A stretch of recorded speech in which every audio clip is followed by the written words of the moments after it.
Hey guys, welcome to today's video. Today I'm going to talk about some conspiracy theories, and I just have 3 theories to talk about, and they're all vegan related as well.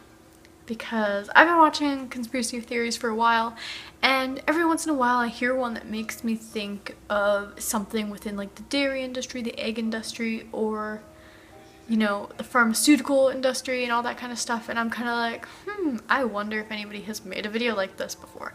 And I know Sorsa has made, I think, 2 conspiracy theory video kind of things on vegan topics, responding to like Shane Dawson and stuff, but I wanted to actually make this like maybe a series if I can think of enough topics to talk about. So before I begin, I would just like to clarify that these are theories. Because although we have facts that point towards them, the government or the industry themselves haven't admitted to them being true. So without further ado, let's begin. Number 1. What the Health and Cowspiracy Facebook pages were hacked a while ago.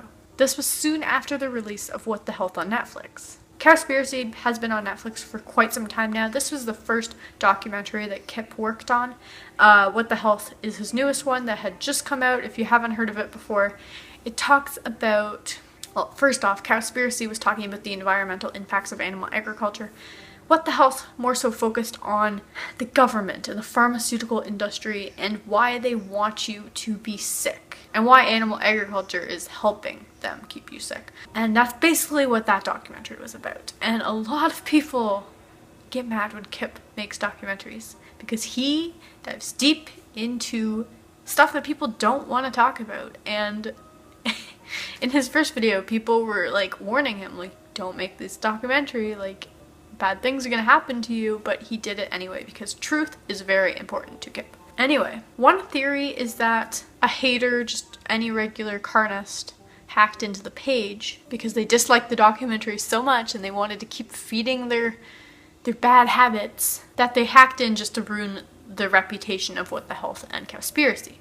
The only problem with that is that the posts were not that of a hater. It wasn't like posting a bunch of things that would turn people away automatically. The posts were like pseudoscience to try to discredit the documentary, to make it look like everything they talk about is pseudoscience and that their documentary is all a bunch of BS and you shouldn't listen to any of it. That's what the posts were about. They were not the typical hater post. So this is where the second theory comes in, that people believe that somebody of the meat, dairy, or egg industries hacked into the pages to ruin their reputation so that people would stop listening to the information, to the facts, and instead go back to their bad habits. They did this obviously because it's a threat to their profits.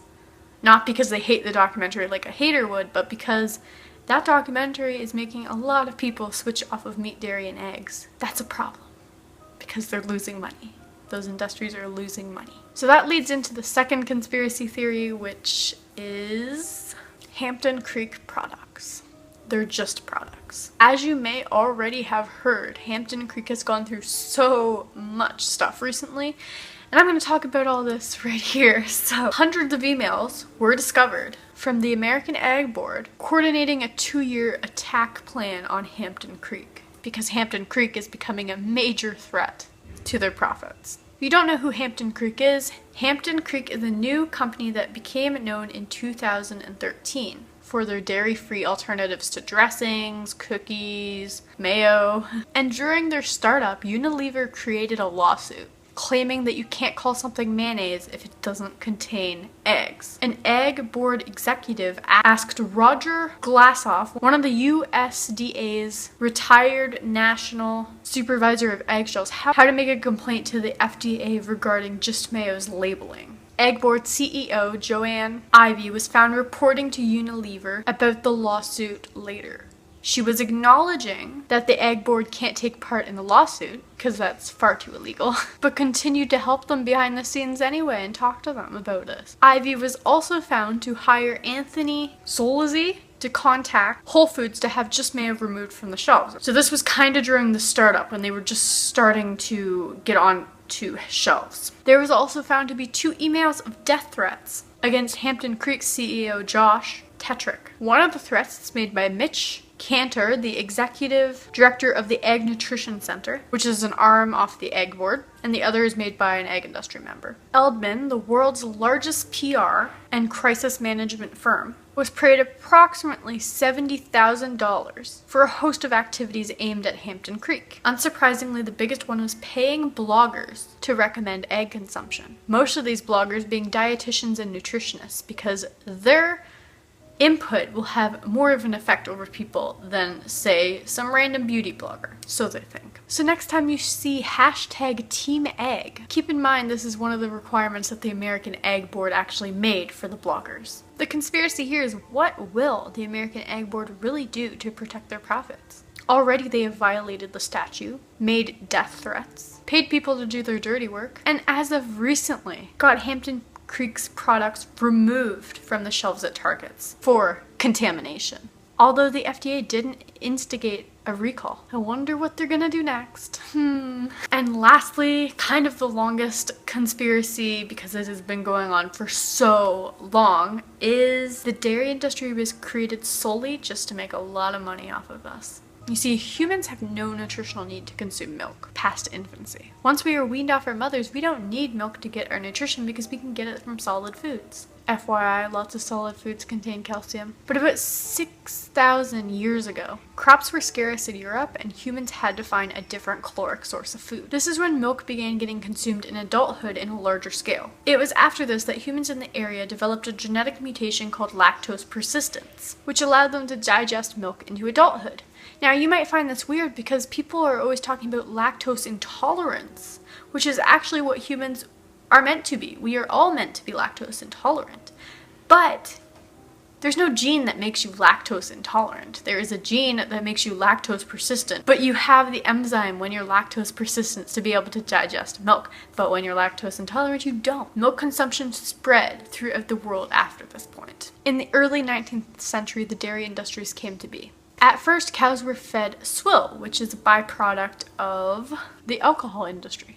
The low nutritional content and the living environment caused a lot of cows and a lot of humans who drank their products to get sick. Pasteurization fixed this once the germ theory came to be. In 1883, a milk war broke out. Farmers wanted distribution companies to pay more money for their milk. This led to spilling committees who actually dumped out the milk. After years of improving the milk and creating standard farming practices, the Great Depression happened, causing dairy farmers to get paid less than what it costed them to make the milk in the first place. In the 40s, milk began getting inputted into schools. This is also when advertising became subsidized, all a plan by President Franklin D. Roosevelt to pull the US out of their depression. In 1966, the Special Milk Program was created to provide free milk to children if they could not afford to pay it for school. It's kind of interesting how a similar tactic was used by the tobacco industry during the war.